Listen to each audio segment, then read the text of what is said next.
for anyone that's not familiar, what we did when we set up Family Navigation is I worked with Crystal and we worked with UMKC, and we took the information referral piece from, and we were trained and learned how to do information referral so great, like Georgia and Jenny do. And then we kind of tried to add Charting LifeCourse and some more layers onto it, because I would just be doing Buchanan County, so I wouldn't have the call volume that Georgia and Jenny do. It would never be possible.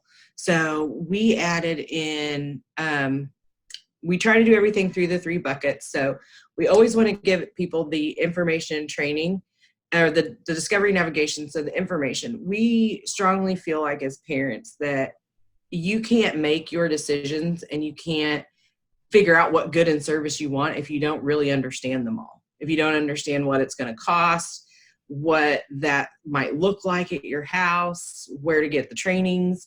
And then, so we obviously want to give them the information they need. We want to tell them about the goods and services that they're usually calling to find out about.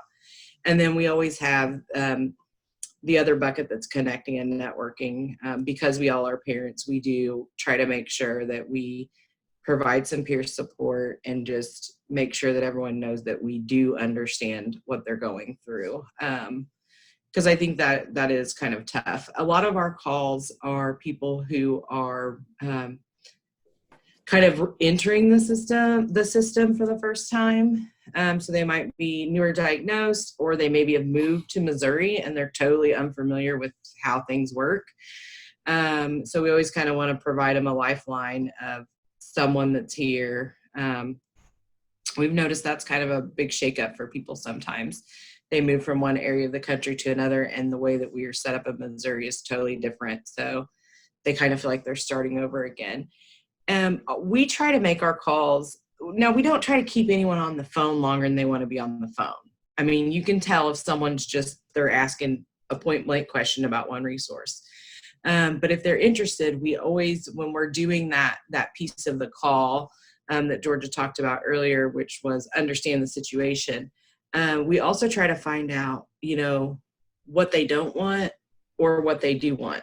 Either way, for some people, it's easier for them to talk about what they want, and they can think of a vision, they can develop that. We'll take notes on our trajectories and everything.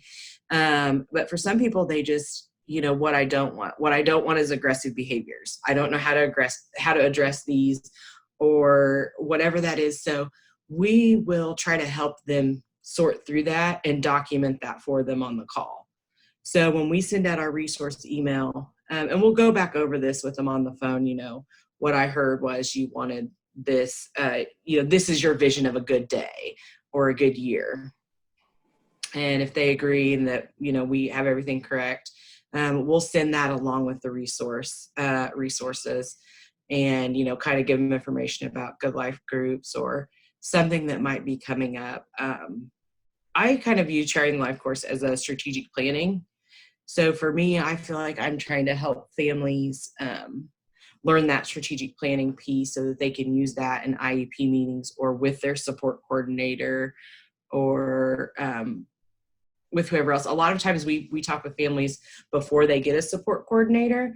So we're kind of helping them create their own ISP in a sense of these are the goals that we're after. Here's what we don't want. Here are some different programs that might help us get there. And so we kind of use this, these portfolios as kind of extra for the family, like kind of in their back pocket. And then we do usually, unless they don't ask us for it, but we offer, do you need help prioritizing this, these resources? And then we'll kind of refer back to the trajectory and what they said they wanted and didn't want. Your first step might be to apply for Medicaid, or your first step might be to learn more information about your child's diagnosis. And so we'll kind of help prioritize those things for them. Because I do feel like, especially when you're a younger family or a newer family, you don't even know where to start.